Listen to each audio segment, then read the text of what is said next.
Voilà. Ok, le recording a démarré. Bonjour, bonsoir, où que vous soyez, on est absolument ravis de vous retrouver à la session des dimanches du cloud, cette nouvelle session. Je pense que maintenant vous êtes habitués, tous les 3 dimanches, on a une session et on accueille des speakers qui ont des parcours qui sont inspirants. Et on va voir aujourd'hui, on a, je pense, un speaker qui a un parcours qui est très inspirant. Et en même temps, on va parler de tech, bien entendu, on va parler de cloud, et on va parler de cloud pour les développeurs. Mais avant de vous présenter un petit peu notre speaker du jour, quelques informations de logistique avant de continuer. Alors, tous les participants sont sur silencieux, donc vous êtes sur silencieux. Si vous avez des questions, n'hésitez surtout pas à le poser dans le chat. Orlando, donc notre speaker du jour, va regarder les questions dans le chat. Je vais regarder les questions dans le chat et toute l'équipe aussi, hein. On va répondre à toutes vos questions, donc n'hésitez surtout pas à les mettre dans le chat. Et comme je le disais tout à l'heure, la session est enregistrée. Les sessions des dimanches du cloud sont enregistrées et tout simplement pour les mettre sur la chaîne YouTube pour que vous puissiez les voir ou les revoir et pour apprendre en fait, hein, et écouter nos super speakers. Quelques updates à vous partager. Donc, j'ai 2 updates pour vous aujourd'hui. Le premier update, c'est que si vous êtes en train de préparer la certification Cloud Practitioner, donc vous savez déjà que sur le cloudfacile.com, il y a un cours en e-learning pour préparer ça. Et donc, l'update, c'est quoi? C'est que jusqu'au vendredi 12 avril, on offre également l'abonnement aux travaux pratiques sur la plateforme WizLabs. Donc, il y a une soixantaine, je pense, de travaux pratiques. Et il y a une soixantaine de travaux pratiques. Et si vous prenez le cours, en fait, on vous offre l'accès à ces travaux pratiques pendant un an. Pourquoi on fait ça? Parce que la meilleure façon d'apprendre le cloud, c'est par la pratique, tout simplement. Et c'est jusqu'au vendredi 12 avril. Et deuxième update, je pense que vous l'avez vu passer, si vous êtes là d'ailleurs, peut-être que vous êtes déjà dedans. C'est la communauté WhatsApp qu'on a lancée. On l'a lancée il y a quelques jours, on a déjà plus de 400 personnes dans la communauté. Merci beaucoup, ça fait très très plaisir. Si vous n'y êtes pas encore, voici le QR code. Je vais partager le lien dans le Google Meet, dans le chat tout à l'heure, pour que vous puissiez le rejoindre. Et on parle de quoi dans cette communauté WhatsApp? En fait, il y a des groupes par thématique, on parle de la journée du cloud qui va venir, on parle des DevOps, on parle de cloud de façon générale. Je vais mettre le lien dans le chat, comme ça vous allez pouvoir rejoindre d'autres passionnés de cloud comme vous. Maintenant, parlons des dimanches du cloud. Comme vous le savez, c'est une série de workshops et de webinaires qu'on fait et on accueille des speakers tech d'exception qui vont partager avec nous leur expérience sur des sujets autour du cloud, mais également leur parcours. On va en savoir un peu plus sur eux. Et aujourd'hui, j'ai le plaisir d'accueillir Orlando Dassi. Comment vas-tu, Orlando? Je vais très bien, merci. Ah bah c'est super. C'est super. Je suis très content de te recevoir. Et pour la petite anecdote, c'est après la journée du cloud l'année dernière, en fait, hein, qu'on s'est contacté, qu'on a commencé à discuter, à parler de cloud et on s'est dit qu'il fallait qu'on fasse quelque chose. Et moi, je suis très content de te recevoir pour débuter quelque chose ensemble. Et je pense que c'est quelque chose qui va durer dans le temps, hein, parce que tu as une belle communauté, tu en reparleras tout à l'heure. Mais avant de commencer, Orlando, je voulais te poser 3 questions de type Breaking Glass. Après, je te laisse démarrer ta présentation. Bien Et sûr. la première question, c'est, voilà, si tu devais prendre un café avec une personnalité, quelle serait cette personnalité? Bon, c'est vrai que récemment, je suis très ancré dans la tech. Il y a plusieurs personnalités que je trouve hyper intéressantes. Mais actuellement, mon choix se porterait plus vers Michel Hashimoto. Je ne sais pas si plusieurs personnes le connaissent. Actuellement, il a une influence immense dans le milieu de l'infrastructure, surtout dans l'automatisation. Une seule personne, lui, il a créé Terraform, Vagrant, Vault, des outils hyper puissants qu'on utilise au quotidien, parfois sans même s'en rendre compte. Et récemment, par exemple, je pense qu'il a eu pas très récemment, il a eu des contributions immenses dans la communauté Go. Et par la suite, il a migré. Actuellement, il travaille beaucoup plus avec un nouveau langage de programmation qui s'appelle Zig. Et parfois, j'ai l'impression que tout ce que lui touche, C'est pour moi, non. diamant. C'est vers Michel Hashimoto que moi je me retourne en tout cas. C'est lui le créateur de l'entreprise HashiCorp, l'entreprise parlant de Terraform. Ouais. Ouais, qui est très connu et très utilisé d'ailleurs quand on parle des clouds. Bah, super personnalité pour le coup. Deuxième question, c'est quoi ton super pouvoir, Orlando? Moi, je suis beaucoup plus connu pour ma flexibilité et je pense que c'est ce qui me définit d'ailleurs le mieux parce que je suis à mesure de m'embarquer dans presque tout, parfois avec une facilité déconcertante. Et au fil du temps, je me suis rendu compte que c'était vraiment ça mon super pouvoir. Je mets l'accent dessus, quels que soient les environnements où je me trouve, pour pouvoir mettre cela à l'avant. Euh, Moi, c'est ma flexibilité et mon autonomie. C'est vrai que les Camerounais sont généralement connus pour être des personnes débrouillardes. Et moi, je dirais que je pousse encore le bouchon un peu plus loin. Parfois, je prends assez de risques parce que je sais que je pourrais trouver des solutions dans ce dans quoi je m'embarque. Donc, pour moi, c'est flexibilité et autonomie. Ouais, je pense qu'il y a des Camerounais qui sont dans l'audience, qui sont en train de réagir à ce que tu as dit. Donc, le Cameroun en force. Flexibilité. Et donc, troisième question, quel est le projet dont tu es le plus fier, Orlando? En termes de projets, vraiment, il y en a des tonnes. Ouais. Parce que Ok. travailler dans des grandes entreprises aussi, parfois, t'exposes à des projets qui ont une portée assez immense, qui impactent des millions de personnes. Mais moi, si on me demande le projet qui me rend le plus fier, je mettrais plutôt l'accent sur Numérique Ideas. Parce qu'actuellement, je suis en train de bâtir, pas tout seul, bien sûr, il y a plusieurs autres contributeurs avec qui on bâtit une communauté de profils dans la tech. Et je dois dire, au fil du temps, au début, il y avait peut-être au trop 5 ou 10 personnes qu'on influençait au quotidien, mais actuellement, on les compte en milliers. Et si j'essaie d'évaluer tout ce que j'ai aussi influencé depuis le début de ma carrière jusqu'à aujourd'hui, là, ça se compte en millions plutôt. Sur Stack Overflow, par exemple, j'ai presque impacté près d'1 million de personnes. 1,1 million personnes sur Stack Overflow. Et je me suis dit, pourquoi pas répliquer cela? Parce que j'ai l'habitude de créer des communautés à petite échelle, sorry. Je me suis dit, pourquoi pas répliquer cela de façon un peu plus professionnelle, et c'est justement la mission de Numérique Ideas. Waouh, bah, j'espère que tu vas en parler un peu plus d'ailleurs et partager les liens vers cette communauté. Bah, c'est vraiment génial. Je vois Ismaël aussi, hein, je pense que vous travaillez ensemble et tu travailles avec beaucoup d'autres personnes dessus. En tout cas, moi, je suis très admiratif de ce que vous faites. Et maintenant, j'ai envie de te passer la main pour que tu nous parles un peu plus de ce que tu fais et que tu nous parles aussi de cloud. D'accord. Merci beaucoup, Amadou, pour cette invitation. Comme tu l'as dit tout à l'heure, ça fait peut-être déjà presque 10 mois qu'on prépare cela, je ne sais plus trop. Ah oui. Et finalement, on y est. Voici au moins un projet. Et j'apprécie beaucoup ce que vous avez bâti aussi autour de la communauté, le cloud facile, parce que c'est hyper professionnel. Peut-être les gens ne se rendent pas compte à quel point c'est clean pour moi, en tout cas, de voir tout ce qui se passe autour de la communauté et aussi l'impact que ça a sur le continent africain. Merci. Bonjour et bonsoir à tous, dépendamment de l'heure à laquelle vous assistez à cette présentation. Moi, c'est Oliando Dassi, je suis un développeur logiciel à la base. En tout cas, j'ai commencé ma carrière en tant que développeur logiciel et aujourd'hui, on se rencontre pour parler de migration cloud pour les développeurs logiciels. N'hésitez pas surtout, si vous avez des questions au fur et à mesure, de les écrire dans le chat. Je ferai l'effort de les lire, sinon Amadou sera là pour m'assister. D'accord. Oliando Dassi, comme je disais tout à l'heure, ça fait près de 10 ans déjà que je suis dans la tech. On va dire 10 ans officieusement, hein. Officiellement, c'était 9 mois et quelques. Et j'ai travaillé dans plusieurs environnements, notamment au Cameroun où je sors. J'ai travaillé pour plusieurs entreprises privées, publiques et aussi pour d'autres compagnies dans le monde, que ce soit en Afrique du Sud, au Singapour, en France, au Canada et autre part. J'ai commencé ma carrière comme tout le monde. La plupart du temps, tu commences en tant que développeur junior. Tu t'intéresses à presque tout parce que peut-être tu ne sais pas encore exactement ce que tu veux faire. Mais par la suite, quand tu te mets à affiner tes stratégies, à affiner ce vers quoi est-ce que tu souhaites arriver. C'est ce qui m'a conduit justement à essayer d'offrir mes compétences en tant que consultant. Notamment, j'ai travaillé sur la plateforme Upwork aussi, pour ceux qui connaissent Upwork, où j'ai été parmi le top 10% des meilleurs consultants sur Upwork, par la suite top 3% en 2020 et 2021, quelque chose comme ça. Et j'ai continué dans ce sens, j'ai eu une opportunité pour continuer de compétences ailleurs. Je me suis retrouvé au Canada où je travaille pour une entreprise de consultation aussi assez populaire qui a un très grand impact dans la vie de millions de personnes dans le monde.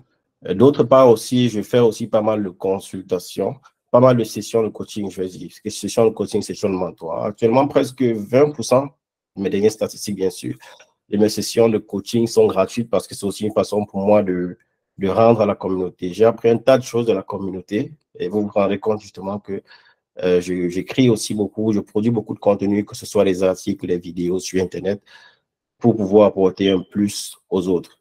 Dans ce sens, justement, j'ai créé la communauté numérique ADA. J'ai l'habitude de créer des communautés, comme je disais, à petite échelle.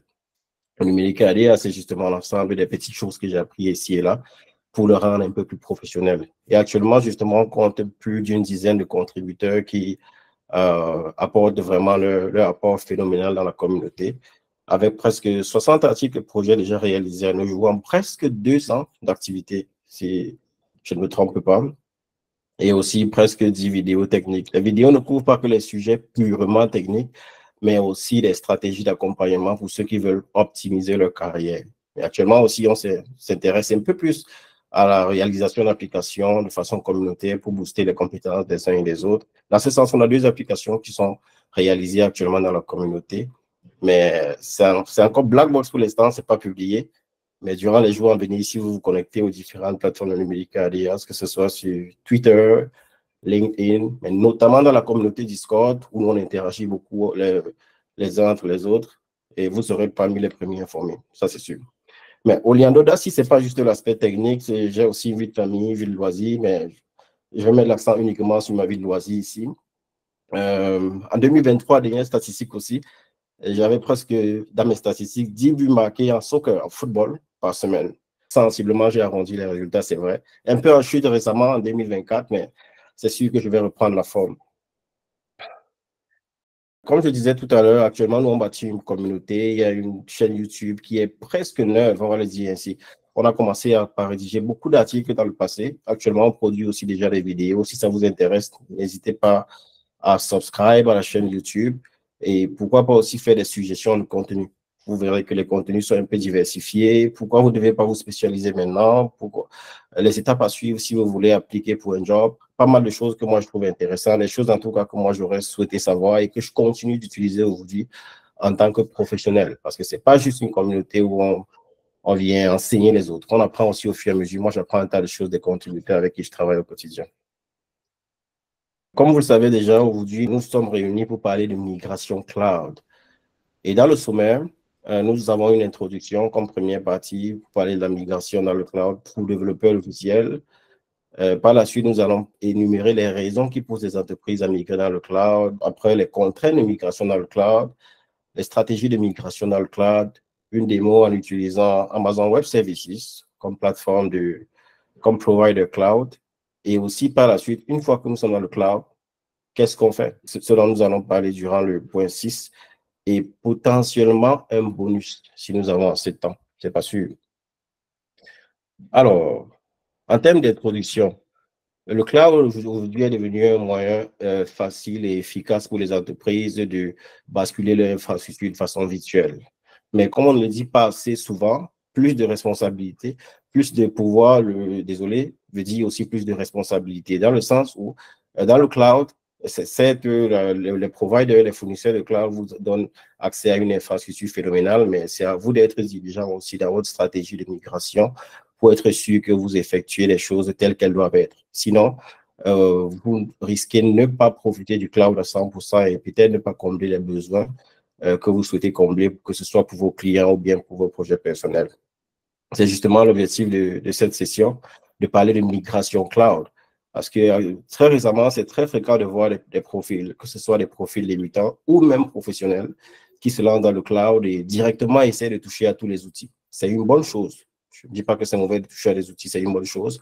Mais bien sûr, il faudra savoir que c'est important aussi de le faire avec une certaine planification, avec une certaine méthodologie, pour être sûr de ne pas d'anticiper sur certains problèmes qui peuvent arriver. Alors, pourquoi est-ce que les entreprises migrent dans le cloud? Plusieurs raisons pour les entreprises à migrer dans le cloud. Ici, moi, j'ai focalisé mon attention sur 7 points. Je tiens à préciser que, comme par exemple sur Microsoft Azure, si vous êtes des adeptes de Microsoft Azure, vous allez vous rendre compte qu'eux, ils ont l'habitude de combiner élasticité et scalabilité. Moi, j'ai préféré les séparer parce que d'une plateforme à une autre, ça peut différer. Amazon Web Services considère cela comme deux concepts différents. Donc, comme raison pour migrer dans le cloud, vous pouvez migrer dans le cloud parce que vous voulez profiter de l'agilité que le cloud confère, de l'élasticité, la scalabilité, le disaster recovery, high availability, cost optimization, security, et peut-être qu'il y a d'autres. Pour moi, je considère que ça, ce sont les raisons importantes. Peut-être avant la session, je ne l'ai pas aussi dit, j'espère que vous ne maintenez pas rigueur parce que moi, j'ai l'habitude de parler des concepts techniques purement en anglais. Je précise, je suis francophone natif, mais en termes de technologie, je communique le plus souvent en anglais. Donc, je risque de chercher un peu mes mots en français. Ou alors, vous allez vous rendre compte que dans certains slides, j'ai combiné français et anglais pour que ce soit un peu plus facile pour moi. Alors, l'agilité, c'est quoi exactement? Amadou, s'il te plaît, n'hésite pas à me remonter les questions au cas où je vais un peu trop vite. Alors, il y a une question. Si tu ne l'as pas vu, donc tu vois si tu réponds tout de suite ou pas. Mais c'est plus un conseil, on va dire, qui est demandé. En tant que dev junior qui souhaiterait se spécialiser vers le cloud, quel chemin il doit prendre, ou du moins le roadmap? Le cloud, est assez immense. Dire se spécialiser dans le cloud un peu, c'est potentiellement vague parce que dans le cloud, on trouve pas mal de profils. Nous avons les profils architectes dans le cloud, nous avons les DevOps, nous avons les sysadmins, nous avons un tas de choses dans le cloud. Très récemment, même déjà, AWS, si je ne me trompe pas, a investi assez pour amener aussi les end-users dans le cloud. Il y a ce qu'on appelle sur AWS le end-user computing, si je ne me trompe pas, qui consiste à amener aussi les utilisateurs finaux qui n'ont pas de connaissances techniques dans le cloud. Ça dépend de ce que tu veux faire dans le cloud exactement. Le cloud n'est pas forcément quelque chose que tu prends, et tu mets dans ton CV tout court. Il faut avoir une stratégie, il faut avoir une cible, un objectif précis dans le cloud. Bon, considérons par exemple le chemin qui se fait fréquemment, c'est le DevOps, parce que je vois plusieurs personnes qui se lancent dans le cloud, ils vont vers le DevOps. N'hésite pas, Fauziel, de confirmer ton choix précis par message. Sinon, je peux prendre un choix aléatoire et j'essaie d'expliquer quelle stratégie tu peux utiliser pour y aller. Architecte, par exemple. On voit beaucoup de personnes aussi se lancer vers le cloud pour devenir des architectes.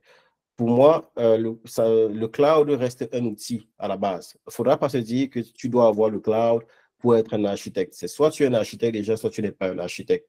C'est vrai que récemment, on voit beaucoup de profils du type AWS Solution Architect ou Microsoft Azure Solution Architect.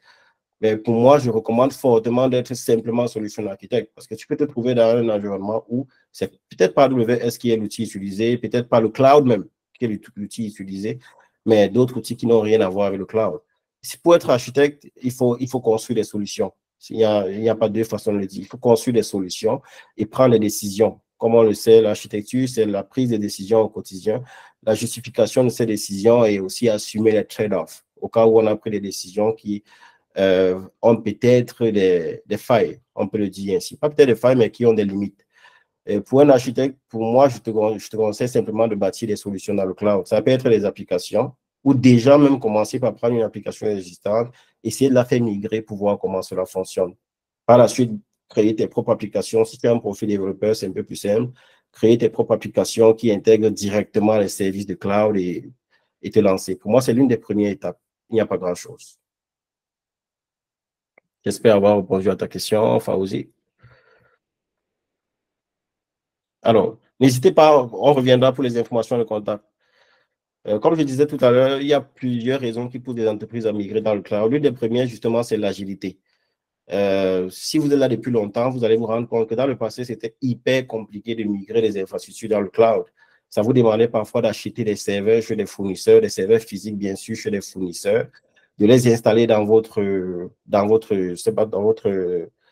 bureaux, dans un local précis que vous avez choisi, d'assurer la sécurité de ces serveurs et bien sûr, s'assurer que ces serveurs soient toujours en ligne. Il y a d'autres contraintes aussi qui peuvent s'ajouter, la fourniture de l'énergie électrique, un tas de choses qui rendaient la chose un peu plus compliquée. Aujourd'hui, justement, l'agilité se définit comme cette façon hyper simple de pouvoir démarrer des ressources dans le cloud sans avoir à parcourir tout ce chemin-là. Et en termes d'élasticité et scalabilité, je vais les définir tout ensemble. C'est juste l'ensemble des stratégies que les entreprises et les particuliers mettent à profit pour pouvoir garantir que leur application puisse supporter la montée en charge. Je vous prends un contexte très simple pour que ce soit un peu plus précis. Imaginez que vous créez votre startup ou bien votre entreprise, vous avez un service que vous mettez à disposition des utilisateurs. Vous anticipez par exemple sur le nombre d'utilisateurs à avoir lors du lancement de la solution. Disons, vous souhaiterez supporter 500 utilisateurs simultanément ou même 500 utilisateurs locaux dans votre où vous vous trouvez actuellement. Mais sauf qu'au démarrage, au lancement de l'application, il y a un engouement phénoménal autour de la solution qui fait en sorte que vous passez directement de 100 utilisateurs, 200, vous traversez 500, vous vous trouvez à 1000 utilisateurs. Ça, c'est très possible. Ça arrive souvent lors des lancements de solutions.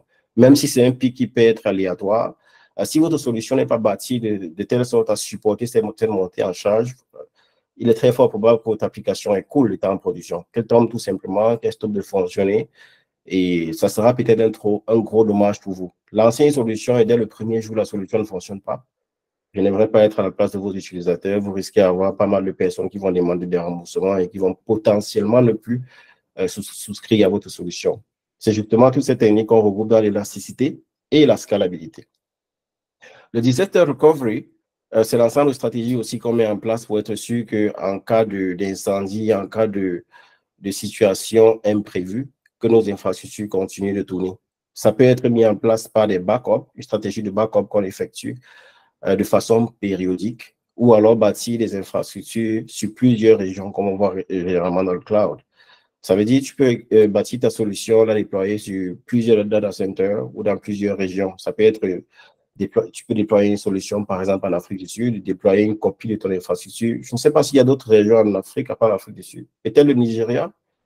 C'est une local zone, du coup, c'est pas encore une région. C'est pas encore, j'en sais rien, mais c'est une local zone. Exact, merci pour la précision. Tu peux déployer une partie de ton infrastructure en Afrique du Sud, par exemple, et l'autre, pourquoi pas en France. Au cas où celle qui est en France chute et tombe en panne, immédiatement, celle qui est en Afrique du Sud va prendre le relais. C'est hyper compliqué d'implémenter ce genre de stratégie sans le cloud. Ça demande beaucoup d'investissements financiers. Ça vous demande d'acheter pas mal d'équipements et d'assurer la sécurité de ces équipements, la chose qui n'est pas toujours évidente. Et le high availability, qui est très souvent confondu avec le disaster recovery, pourtant c'est deux concepts un peu différents. Ici, c'est vrai que dans le fond aussi, ce sont les stratégies qu'on met en place pour s'assurer que votre solution soit disponible dans le temps. Mais ici, le plus souvent, on se focalise dans une région, on se rassure de déployer la même solution dans une région. D'autres personnes déploient même sur le même ordinateur, ce qui se fait fréquemment, par exemple, avec Node.js, pour ceux qui déploient des applications avec l'outil CPM2, je ne sais plus quoi, un truc comme ça. Avec un seul outil sur le même ordinateur, tu peux déployer plusieurs versions de ton projet Node.js. Ce n'est pas vraiment un availability dans le cloud, mais ça te permet, j'utilise cette analogie juste pour vous expliquer le concept dans le fond. Pour permettre à ce que si l'un des composants, ou si une instance de votre application coule, l'autre instance sera disponible pour gérer les requêtes sans problème. Je reviendrai sur la question juste un instant, s'il vous plaît. Le cost optimization aussi, c'est l'une des stratégies qui pousse beaucoup d'entreprises dans le cloud. Comme je disais tout à l'heure, acheter des infrastructures qu'on n'est même pas sûr d'utiliser n'est pas forcément une approche qui est bonne, dépendamment du niveau de votre entreprise. Si moi, je suis une startup, je prends un exemple très simple, c'est beaucoup plus facile d'expliquer avec des exemples, et que je souhaite démarrer une infrastructure qui doit supporter 1000 utilisateurs simultanément, ça sera très pénible pour moi de dépenser, par exemple, je ne sais pas trop, 10 000 $ pour mettre en place cette infrastructure de façon physique. Et pourtant, avec le cloud, juste en un clic, ça rejoint aussi l'agilité dont on parlait tout à l'heure, juste en un clic, je peux mettre en place des infrastructures, et s'assurer aussi de les optimiser en utilisant des outils très poussés. Actuellement, moi, je suis convaincu qu'il y a plusieurs applications qui existent et qui tournent sur des serveurs 24 heures sur 24 en continu. Et pourtant, ça aurait peut-être pu être des simples fonctions serverless qu'on pouvait déployer dans le cloud pour effectuer peut-être une requête pour exécuter un algorithme précis, par exemple. Ce sont les stratégies d'optimisation que parfois on met en place pour être sûr de ne pas débourser d'énormes sommes pour nos solutions qui sont en production. En termes de sécurité aussi, c'est quelque chose d'hyper important parce qu'il y a plusieurs protocoles de sécurité qui sont directement imbriqués dans les services de cloud qu'on utilise au quotidien. Ça peut être le single sign-on avec AWS Cognito, par exemple, ou simplement les protocoles autres qui sont directement imbriqués. dans nos solutions, dans nos services cloud qu'on peut utiliser pour bâtir une certaine gouvernance en termes de sécurité pour nos solutions. Par exemple, si moi j'ai bâti ma solution hors cloud et que j'ai besoin de rendre cette solution disponible, peut-être pour un département particulier de mon entreprise, je ne suis pas sûr que ça sera hyper évident de le faire. C'est vrai qu'on peut créer des solutions customisées pour pouvoir supporter cela. Et pourtant, dans le cloud, avec certains services d'AWS, c'est très possible d'avoir une certaine gouvernance.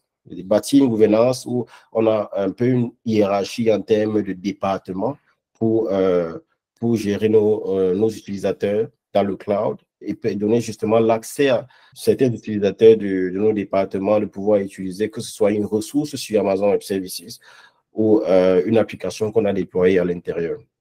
Mais là, je prends beaucoup d'exemples sur AWS, mais je tiens à préciser que la plupart de ce que j'ai dit s'applique aussi sur Microsoft Azure, sur Alibaba Cloud. Pour ceux qui ne savent pas, Alibaba, c'est aussi un très grand provider de cloud, mais qui a beaucoup plus d'impact en Asie comparé à Microsoft Azure et AWS. Bon, on va revenir sur quelques questions au cas où il y en a dans le chat. Alors, si je peux t'aider un petit peu, si tu veux, il y avait une question à 22h23 de Chichi qui demandait, pour quelqu'un qui n'est pas développeur, mais plutôt technicien système, qu'est-ce qu'il peut faire comme domaine dans le cloud, en fait? Qu'est-ce que tu recommandes, toi, de ton point de vue? Il peut y avoir plein de réponses. Hein, mais... Ça, c'est une question que je reçois très fréquemment aussi durant les sessions de mentoring que je fais. Pour moi, si tu es un technicien système et tu veux migrer vers le cloud, ça sera une très bonne chose de faire l'administration système, pourquoi pas. Admin 6, mais tu peux aussi te permettre de faire l'architecture de solutions. Ce sont de très bonnes choses parce que de façon générale, ça concerne l'infrastructure.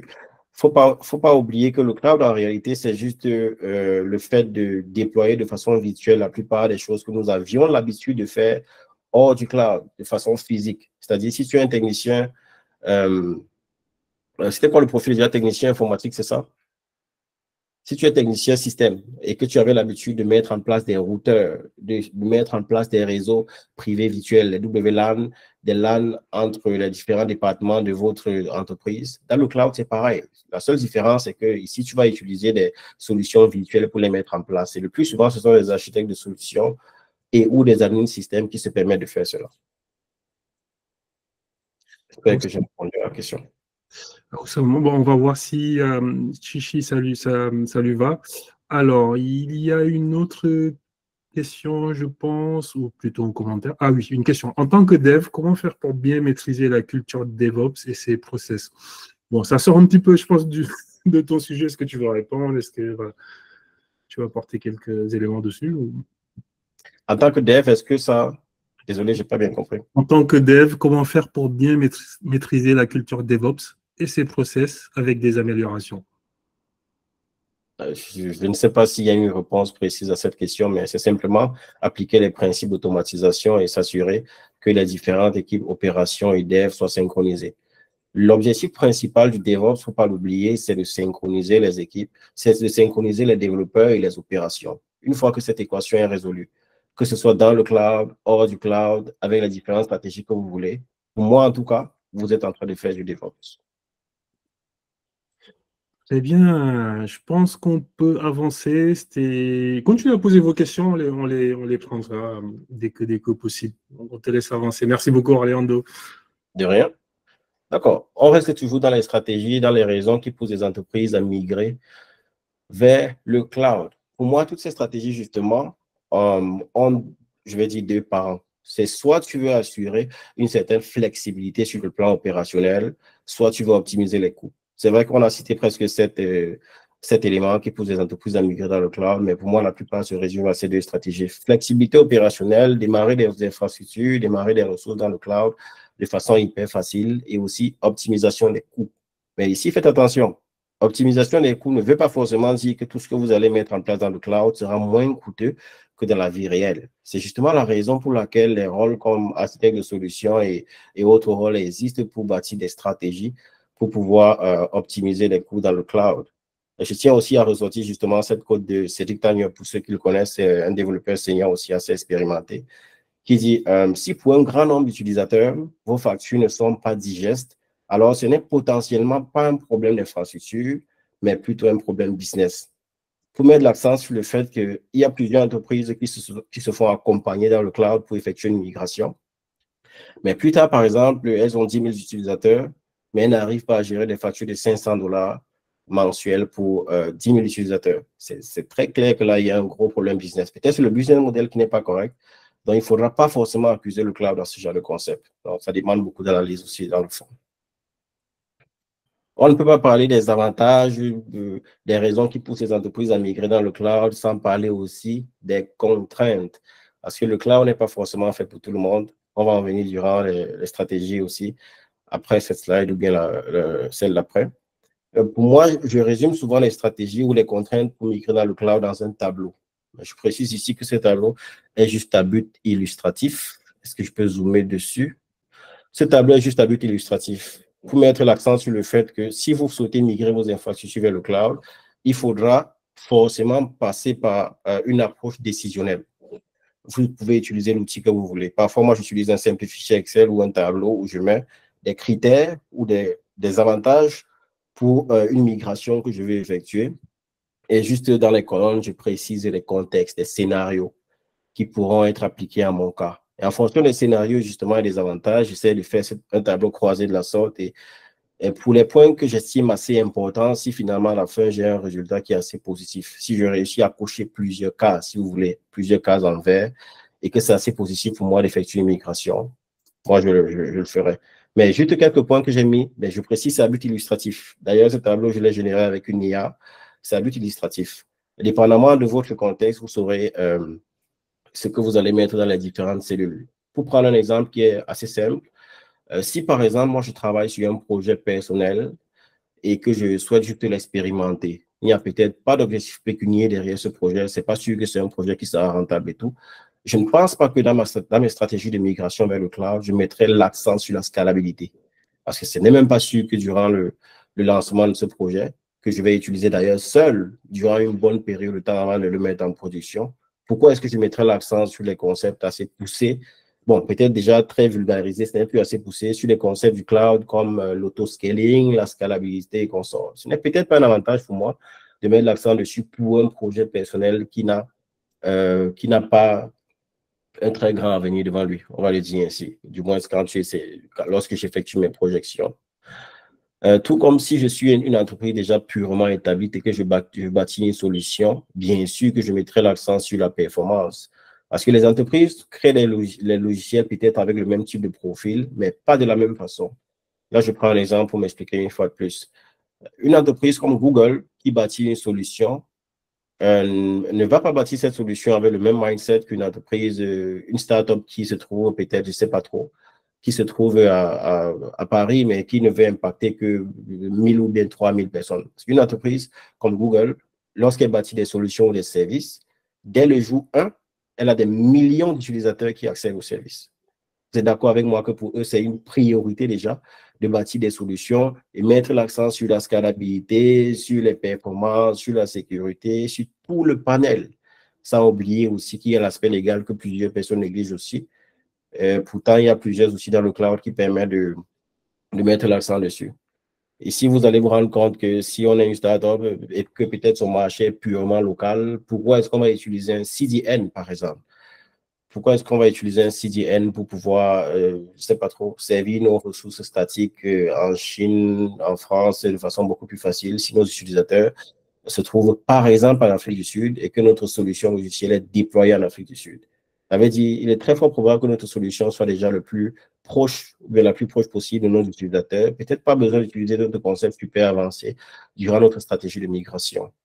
Et bien sûr, il y a d'autres points à tenir en compte comme la GDPR dans la zone euro, la loi 25 au Québec et d'autres standards comme la norme ISO 27001 qui concerne la sécurité des informations qui établit une différence très claire entre les processus, entre les êtres humains et la technologie. Donc, dépendamment de votre contexte, de ce que vous appliquez comme solution dans le cloud, vous tiendrez plus ou moins compte de ces différents éléments.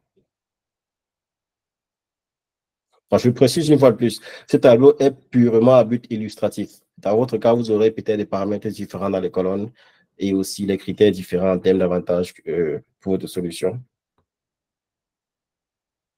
Aujourd'hui, nous nous retrouvons pour parler de migration dans le cloud. On ne peut pas parler de migration sans parler des stratégies de migration dans le cloud. Ici aussi, il y a plusieurs écoles, ça je le précise, parce que d'une ressource à une autre, on vous parlera de plus ou moins le même type de stratégie. Vous trouverez par exemple des ressources qui vous parleront de la règle ou des principes des 3 R, qui sont justement les stratégies de migration les plus connues actuellement dans le cloud. Là, bien sûr, je parle du hosting, encore appelé le lift and shift, le replatforming, notamment appelé le lift and shift. D'autres plateformes l'appellent le lift, tinker and shift, et le refactoring.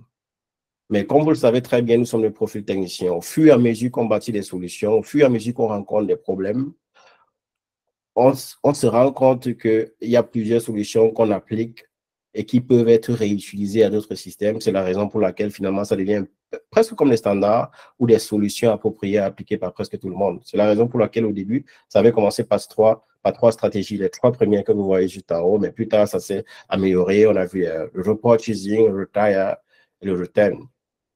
Bon, avant d'aller un peu plus en détail dans les différentes stratégies, peut-être je peux prendre quelques questions, s'il y en a bien sûr dans le chat. Il n'y en a pas. Mais il y avait quelques questions, j'ai répondu, donc tu peux avancer pour le moment. C'est parfait. En termes de stratégie de migration dans le cloud, le plus souvent, on conseille de commencer par le rehosting. C'est l'une des stratégies les plus simples pour migrer les infrastructures vers le cloud. Ce n'est peut-être pas la plus efficace, peut-être pas la plus optimisée, mais c'est une première façon de mettre son pied dans le cloud. Tout à l'heure, il y avait une question de Fawziel qui demandait comment bâtir peut-être un profil d'architecte dans le cloud. Et je disais, commence tout simplement à bâtir des solutions. Et c'est ça la règle. Ici, dans le hosting, tu peux te permettre de prendre les solutions qui existent, tu essaies de les déployer dans le cloud et tu vois comment ça fonctionne. S'il y a des changements effectués dans ces solutions, tu as les connaissances. Bon, on parle bien sûr de la session en elle-même, c'est une migration dans le cloud pour développeurs logiciels. Donc ici, je vais assumer que nous tous sommes à la base des développeurs, comme moi aussi, je suis un développeur. Dans le lift and shift, justement, ce sont les stratégies qu'on met en place pour migrer les infrastructures dans le cloud avec le minimum de changements possibles. Je mets l'accent dessus, le minimum de changements possibles. Ça peut être simplement en prenant une solution qui est un projet qui est déjà dockerisé, c'est-à-dire qui fonctionne avec Docker à l'intérieur, que ce soit Docker Compose, Kubernetes et tout, ce que vous voulez. On appuie sur un bouton et boum, on a la solution déployée sur un cloud public. Ça peut être AWS ou Microsoft Azure. Et ici, on recommande le plus souvent d'utiliser des outils qui vous aident dans votre stratégie de migration vers le cloud. Pour la simple raison que ces outils permettent d'éviter au maximum les erreurs humaines. Pas qu'on assume que vous allez faire des erreurs, mais c'est toujours mieux d'utiliser une stratégie, un processus qu'on peut répliquer avec le moins d'efforts possible. Là, je m'explique. Supposons par exemple qu'en dehors du cloud, nous, on avait une solution, un logiciel qui tournait dans notre infrastructure. Ça peut être un serveur qu'on avait en local, qui avait une application Node.js ou Java, ce que vous voulez, avec une base de données directement imbriquée sur la même instance de l'application pour servir nos utilisateurs. On a configuré tout ce qu'il faut, le DNS, pour que l'ordinateur que nous avions en local permette de servir cette application-là. Et que demain, pour toutes les raisons que nous avons citées précédemment, nous souhaiterions migrer cette infrastructure vers le cloud en utilisant la méthode de rehosting, le lift and shift. En utilisant le service AWS EC2, la fonctionnalité, désolé, AWS EC2 VM Import Export, nous pouvons simplement, si notre solution était déployée dans une machine virtuelle, exporter cette machine virtuelle-là à travers un format. Il y a le format, je pense, OVF, si je ne me trompe pas, pour Open Virtualization Format. On peut utiliser ce format, on exporte notre solution qui était en local dans ce format. On utilise quelques commandes en ligne de commande, bien sûr en passant par le CLI, par l'outil en ligne de commande de Amazon Web Services. C'est en un clic, en une seule commande, boum, on récupère notre machine virtuelle qui est exportée en format OVF ou OVA, tout simplement. Et tout simplement, ça sera migré vers le cloud, mais pas directement, bien sûr. Ça va créer ce qu'on appelle le plus souvent du côté d'AWS une image système, un AMI, Amazon Machine Image. Et maintenant, à partir de cette image-là, dans notre compte, on peut simplement créer une instance EC2 qui va directement venir avec notre application Node.js également installée avec la BD telle que c'était en local. Et là, vous verrez qu'il n'y a pas grand changement qu'on a effectué dans le système pour migrer. C'est aussi la raison pour laquelle on dit que ça vient avec le minimum d'optimisation parce que là, on n'utilise pas beaucoup les services de cloud dans ce type de migration. D'autres services sont aussi disponibles à votre dépendamment des plateformes que vous utilisez. Sur Azure, on a Azure Migrate. On a aussi App Migration Service sur AWS et consorts. Pour me limiter juste à ça, ça servait juste à expliquer le concept dans le fond. À côté justement du hosting, nous avons le platforming. C'est un peu un niveau au-dessus de migration. C'est un peu comme un être humain. C'est difficile, c'est vrai qu'il y a des cas d'exception, je le précise. On sait, il y a des personnes qui, dès le tout bas âge, commencent à marcher, plus ou moins directement, sans passer par le long processus de marcher sur les fesses, ramper, arrêter les objets avant de commencer à marcher. Pour moi, si vous avez des compétences sur une équipe solide déjà qui connaît c'est quoi le cloud, vous pouvez vous permettre d'appliquer plusieurs stratégies de migration à la fois. Ça aussi, c'est permis, dépendamment des objectifs que vous voulez atteindre, ou directement de passer au replatforming ou au refactoring. Le replatforming notamment consiste à utiliser un ensemble de services pour décharger notre application, en quelque sorte. Si je reprends l'exemple que nous avions tout à l'heure d'un projet Node.js qui a une base de données, MySQL dans notre machine virtuelle, qui bien sûr pose un peu un risque en termes de sécurité. Parce que si vous déployez votre infrastructure dans le cloud et que vous-même aussi, pour vous charger de sécuriser et de gérer votre instance pour avoir accès à vos données, ça peut être hyper compliqué dans le cloud. Ici, on peut se permettre, avec une stratégie de replatforming, de confier totalement la gestion de l'instance de la base de données au fournisseur de cloud. Ici, on va utiliser le replatforming. Et la plupart des services sous forme de plateforme qu'on trouve dans le cloud sont souvent fully managed. C'est le terme qu'on utilise en anglais pour dire que ce sont les services qui sont, je ne sais pas si la bonne expression en français, c'est autogéré. Dans le sens que tu vas simplement utiliser cela de façon rudimentaire comme un utilisateur presque final, sans pourtant mettre l'accent sur tout ce qui se passe dans le fond. Dans le cas de MySQL dont on parlait tout à l'heure, on peut utiliser le service AWS Relational Database Service, RDS, pour simplement avoir notre instance de BD disponible. Et par la suite, on intègre le lien de connexion à la BD dans le projet Node.js. On continue d'utiliser le projet tel quel. Bien sûr, après, il faudra migrer nos données dans l'ancienne BD pour la nouvelle. Et par la suite, ce sera la plateforme RDS qui sera en charge de gérer notre base de données et plus nous-mêmes. Parce que là, on n'aura plus notre instance de la BD directement inclus dans le projet, dans l'instance où le projet Node.js est déployé, mais entièrement géré par un service d'AWS qui nous donne une interface pour pouvoir l'utiliser.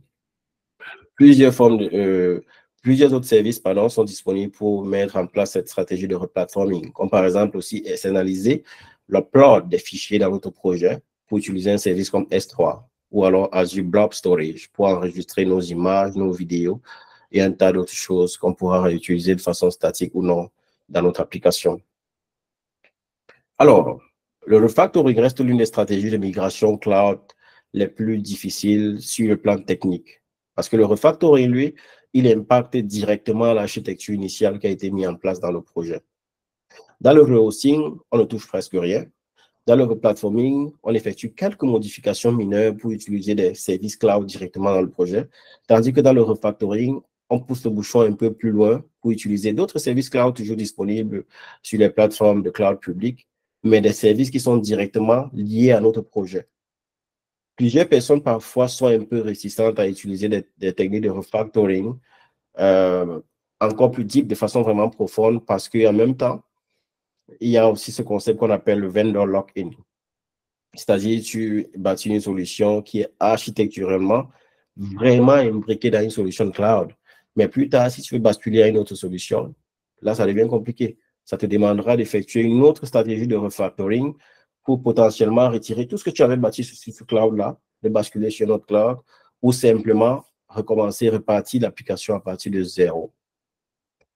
Mais l'expérience aussi a prouvé que beaucoup de stratégies de refactoring, permettent d'utiliser le cloud en profondeur, d'optimiser encore plus les services qu'on utilise au quotidien pour pouvoir peut-être avoir mieux garantir, mieux subvenir aux besoins de notre application, aux besoins business que nous avons de la part des entreprises pour lesquelles nous travaillons. Ici, justement, j'ai donné quelques exemples comme le service AWS Step Function. Peut-être plusieurs personnes ne le connaissent pas. On est très habitué à des services comme AWS Lambda, DynamoDB, and so on. Mais imaginez par exemple que vous bâtissez une solution dans le cloud et que habituellement, hors du cloud, sans stratégie de refactoring, vous aviez l'habitude d'écrire tous vos logiques métiers dans votre application, dans votre projet directement. Que ce soit un projet Node.js, Python, Java, tout ce que vous voulez. Mais aussitôt que vous progressez dans votre solution et que vous voulez bâtir une solution qui est encore plus enterprise level, encore plus sophistiquée si vous voulez, ce qu'on voit récemment et très fréquemment, c'est d'externaliser la gestion de ces logiques métiers de notre projet. Au lieu d'avoir juste des services qui permettent d'effectuer des logiques métiers, service A effectue un traitement, confie le output à service B qui effectue un traitement, confie le output à service C, ainsi de suite. On peut se permettre d'externaliser cela et de confier cela à des step functions.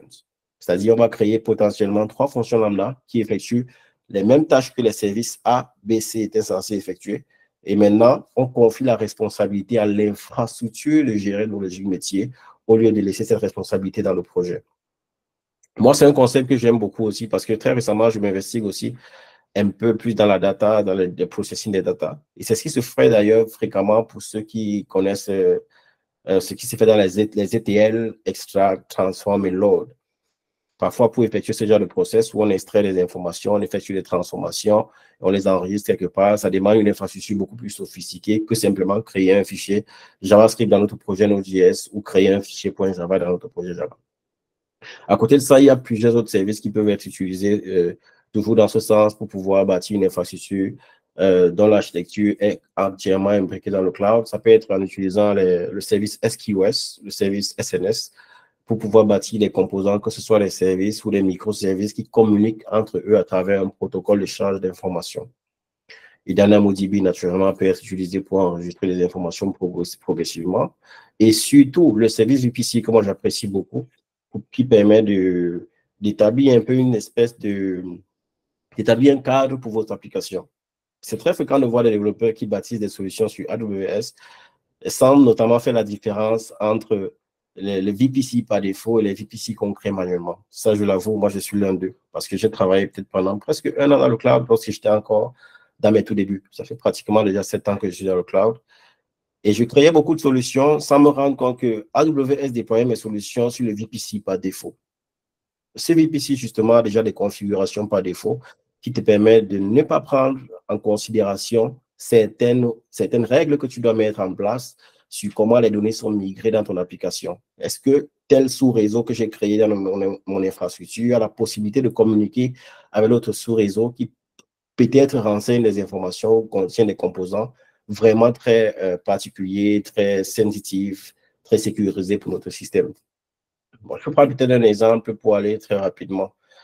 Si par exemple, une banque déploie plusieurs composants dans le cloud, c'est très fréquent de nos jours de voir cela, surtout dans le grand jargon de néobanking, et qu'elle souhaiterait déployer certains composants de façon extrêmement sécurisée dans le cloud.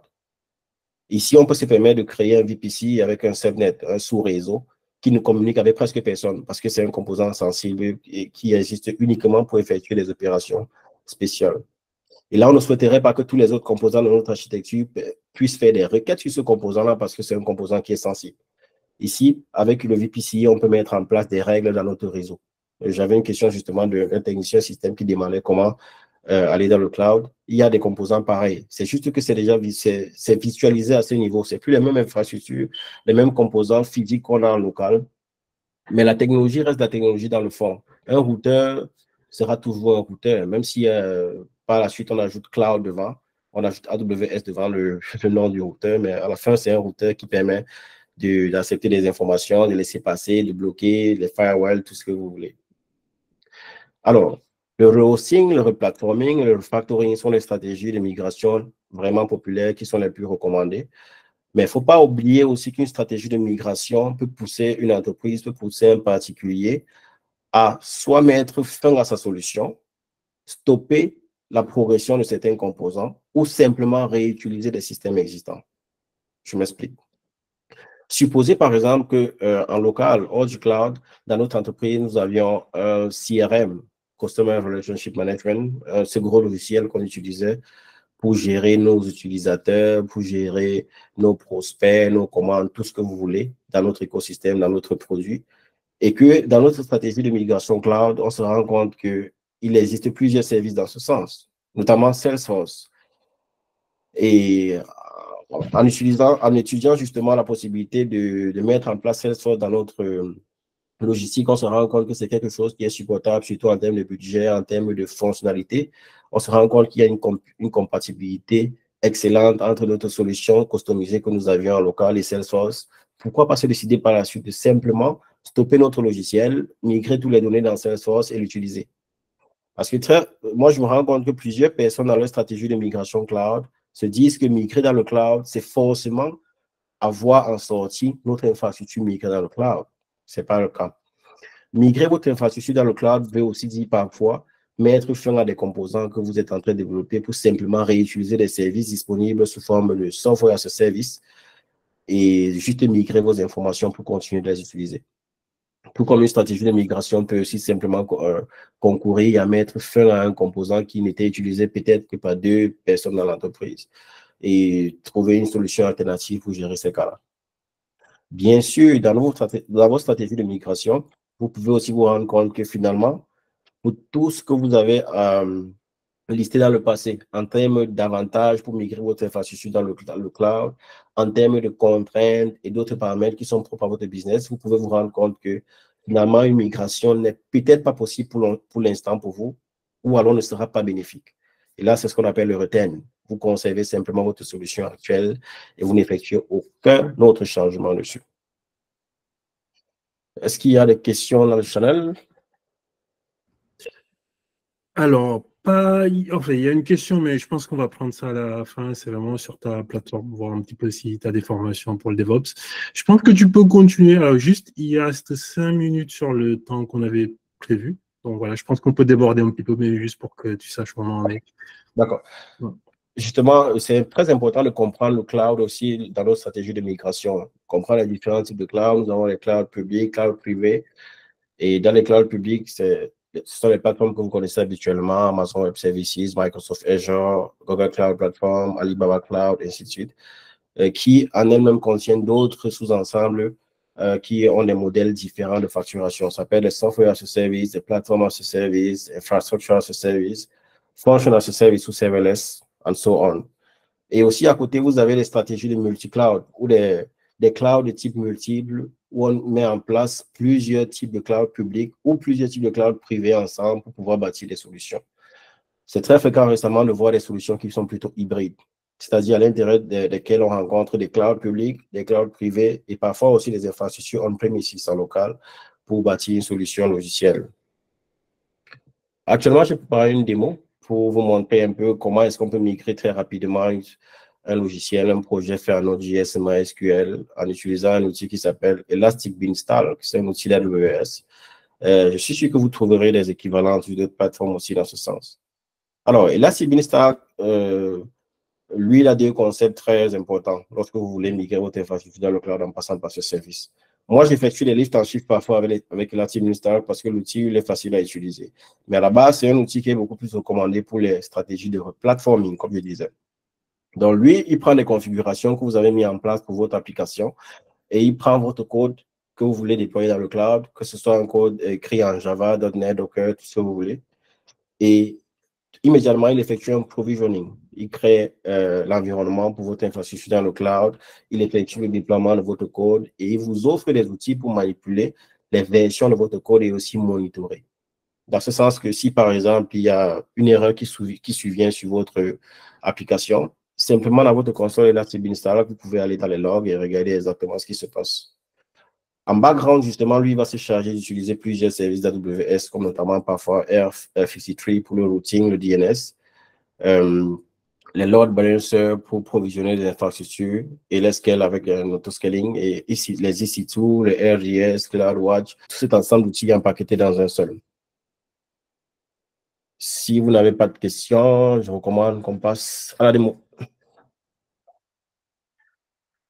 Pour la démo, justement, je n'ai pas préparé un projet préfet uniquement pour cette démo parce que je voulais vous démontrer à quel point ça peut être rapide de migrer une infrastructure avec cet outil. Donc, c'est-à-dire, j'ai pris un projet existant, un projet que nous avons documenté aussi sous forme d'article dans la communauté numérique ADS pour montrer comment dockeriser une application Node.js avec MySQL.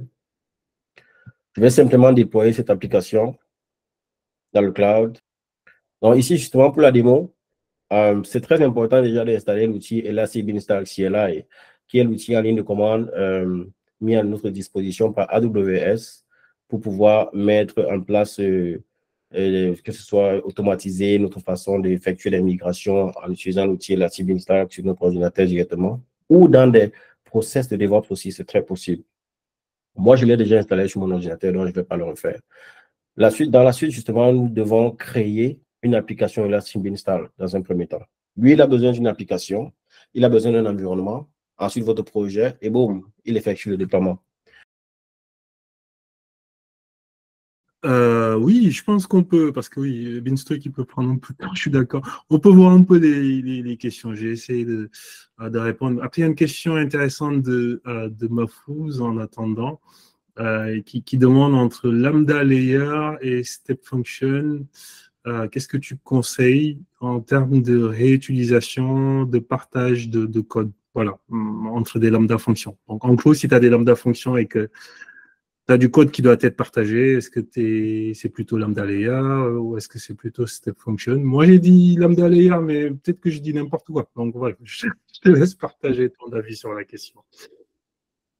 Comme je disais tout à l'heure, pour moi, les step functions sont beaucoup plus utilisés dans un contexte où vous gérez des logiques métiers qui se suivent. C'est peut-être pas une bonne chose de vouloir utiliser les step functions pour réutiliser les composants de votre système. Les layers encore, c'est possible, mais je pense, de par ma petite expérience en tout cas, que les layers sont plus importants lorsque vous voulez réutiliser des concepts ou alors des outils qui sont directement liés au système de fichiers ou alors à l'ordinateur sur lequel la solution est déployée. Comme par exemple, il y a cet outil qui permet d'effectuer des éditions des images, j'oublie le nom, c'est un package Node.js qui permet d'effectuer des éditions des images et tout. Et lui, il utilise des librairies directement installées dans un environnement Linux sur l'ordinateur. En utilisant un layer, on a également accès à cette fonctionnalité. On peut avoir l'impression de toucher un peu une partie du système en utilisant des layers. Mais pour moi, si tu veux partager le code, pourquoi pas utiliser simplement des packages NPM pour le faire? Ce sont des outils qui sont à notre disposition depuis fort longtemps. Tu peux utiliser un simple package pour réutiliser le code, que ce soit un package, que ce soit un projet Maven, tu peux utiliser un projet Maven côté de Java, Maven Gradle, pour partager le code entre tes projets, ou utiliser des packages NPM pour le faire côté Node.js. Je ne vois pas pourquoi est-ce que c'est possible de réutiliser avec les, je dis bien, mais pour moi, j'irais vers des layers, vers des lambda layers, uniquement s'il y a des features système que je souhaite utiliser pour effectuer des traitements précis, pas pour partager le code en tout cas.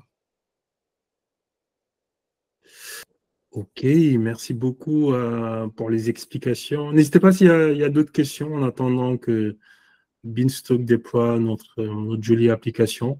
On va prendre une question qu'on gardait pour la fin en attendant Orlando. Donc, je pense que c'était Chichi qui demandait si tu proposais des formations DevOps ou SysOps sur ta plateforme. Donc, je pense que c'est une question peut-être assez rapide à répondre du coup.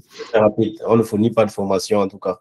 Nous, on effectue beaucoup d'accompagnement en termes de mentoring, certes, mais produit des formations avec tout ce que ça demande comme logistique et tout. Je pense que peut-être vous verrez plus vers le cloud facile. Ce n'est pas quelque chose que nous on fait en tout cas actuellement.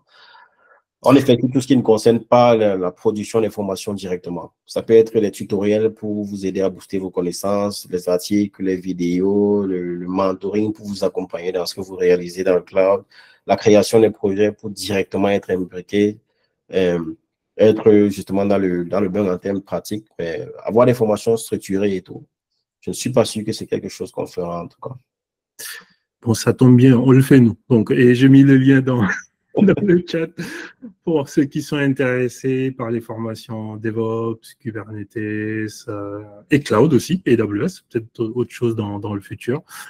Donc, n'hésitez pas si vous avez des questions. Donc, Jaurès Benjamin qui dit super, Orlando.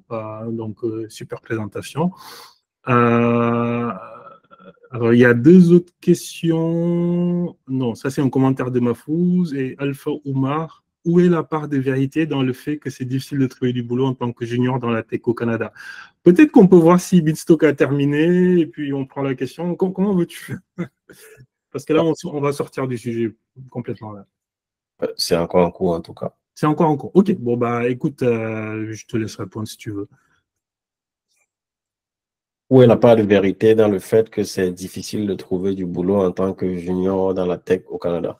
Bon, je ne suis pas sûr que c'est un problème qui est au Canada, mais c'est un problème de presque tous les pays. C'est hyper difficile de confier vos services, de confier votre infrastructure aux développeurs ou alors aux profils juniors, aux profils qui ont déjà un peu comme roulé leur boss dans le métier. Et même déjà pour les profils qui ont roulé leur boss, avec la récession, tout ce qui se passe récemment, si vous suivez l'actualité, c'est déjà un peu compliqué de d'avoir un job, mais il faut vraiment se démarquer. Quand je dis se démarquer, c'est vraiment se démarquer, ne pas faire les choses que 90% des personnes font. Parfois, ça passe aussi par le fait de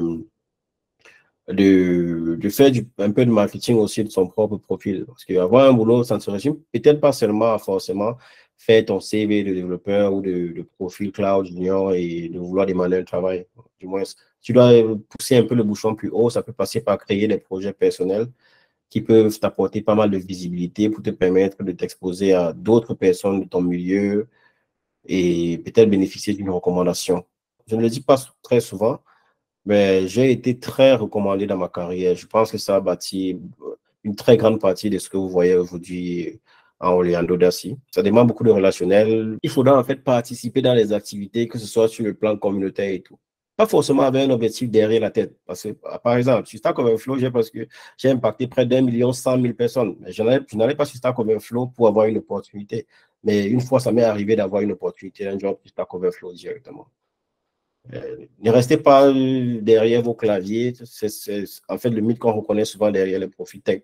Essayez d'aller au-devant de la scène, essayez de vous présenter devant les autres personnes, essayez de communiquer avec les autres parce que au quotidien, ce qu'on fait en créant des logiciels, c'est essentiellement communiquer et résoudre des problèmes ensemble. Et si vous réussissez à être aussi assez dynamique dans ce sens à l'extérieur, des entreprises peuvent aussi vous remarquer, des autres profils peuvent vous remarquer et vous proposer des opportunités. Awesome, c'est des super conseils. Il y a d'autres questions, on va les prendre tout à l'heure, si on ne déborde pas trop. Si c'est toujours en train de lancer, hein, c'est toujours en train de déployer, c'est ça? Là, c'est bon. Là, l'environnement a été créé. C'est super. On te laisse continuer alors, du coup. Excellent.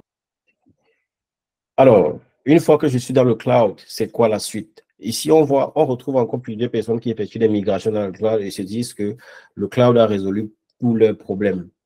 Si c'était le cas, je suis très sûr que les profils comme architecte de solutions, cloud architecte, DevOps n'existeraient pas. Parce qu'on devrait juste recruter ce genre de personnes pour effectuer une action, après, on devait les licencier. Si on les conserve, ça veut bien sûr dire qu'après le cloud, après avoir effectué une migration, après avoir mis en place votre application, il y a un monitoring que vous devez effectuer pour continuer d'effectuer des optimisations, que ce soit en termes de coûts, que ce soit en termes de ressources que vous mettez en place dans le cloud.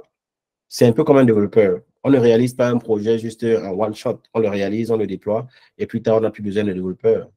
Si on le fait, c'est sûr que plus tard, on va avoir beaucoup de retombées, que ce soit en termes de sécurité et en termes de projet qui n'est pas performant ou bien qui n'est pas optimisé.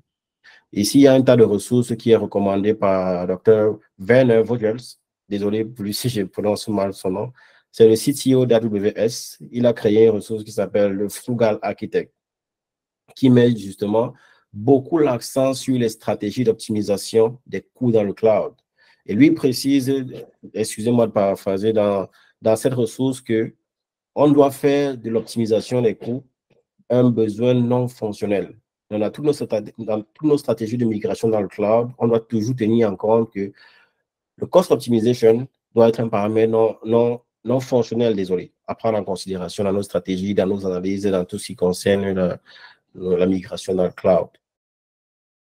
Je pense qu'il y avait un bonus, mais je ne pense pas qu'on va aller en détail dessus. Peut-être on peut conserver ça pour la journée du cloud. Qu'est-ce que tu en penses, Amadou. Je suis absolument d'accord. Et comme ça va faire que toutes les personnes qui nous écoutent vont s'inscrire pour la journée du cloud le samedi 29 juin, en ligne et dans plein de pays. Exact.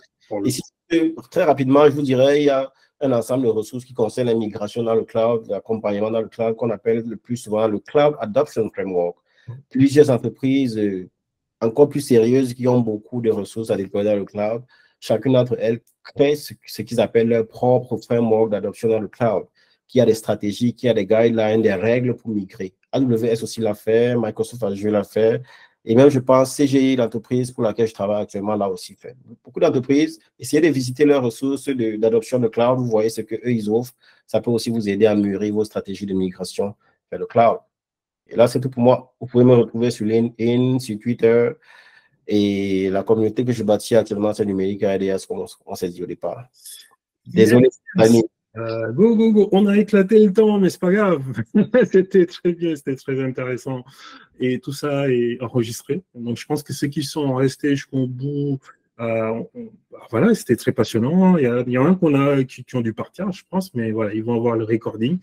Mais je sais pas si tu le vois, il y a beaucoup de claps, beaucoup de félicitations, Orlando. Donc, très intéressant. On a appris beaucoup de choses. Il y a encore des questions, mais je pense que les gens pourront te contacter sur LinkedIn ou Twitter pour te poser des questions, faire le follow-up.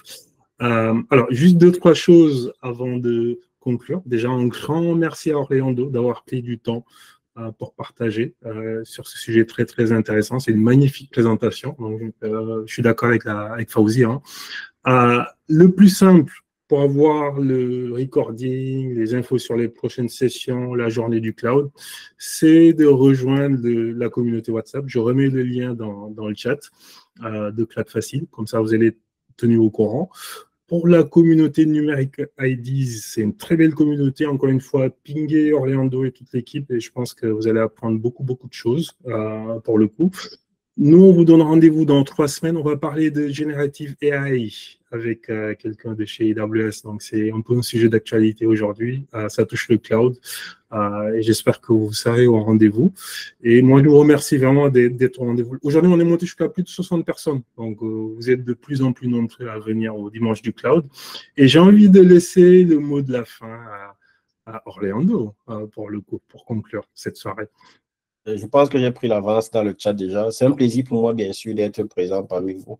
Parce que le IT en général, j'ai souvent l'habitude de dire que c'est une activité qui est collective. Un peu comme le football. Ça ne se joue pas tout seul. Ça se joue ensemble, ça se joue avec plusieurs personnes pour résoudre des problèmes au quotidien et s'assurer de combler les besoins. Donc, n'hésitez pas d'être en communication avec les autres. Vous avez plusieurs communautés justement sur Internet. Le Cloud Facile, Numérique ADS et consorts. Et participer à des activités où vous pourriez peut-être mettre vos connaissances de cloud à profit des autres ou apprendre les autres et tout. Et c'est comme ça qu'on progresse en tout cas. C'est ce que moi je fais en tout cas depuis un bon bout de temps et j'essaie de professionnaliser cela avec le médical. Awesome. Très inspirant. Merci. Mille merci Orlando. Mille merci pour les conseils. On espère te retrouver à la journée du cloud quand même. Bien sûr. Déjà bouclé. Merci à vous d'avoir assisté à cette session. On se donne rendez-vous dans 3 semaines. Ça va être le 28 avril pour une prochaine session des Dimanches du Cloud. Et puis, j'ai envie de vous dire, profitez bien, apprenez, pratiquez, happy learning. Et puis, on vous dit à très, très bientôt avec toute la communauté. Allez, bonne soirée, bonne semaine.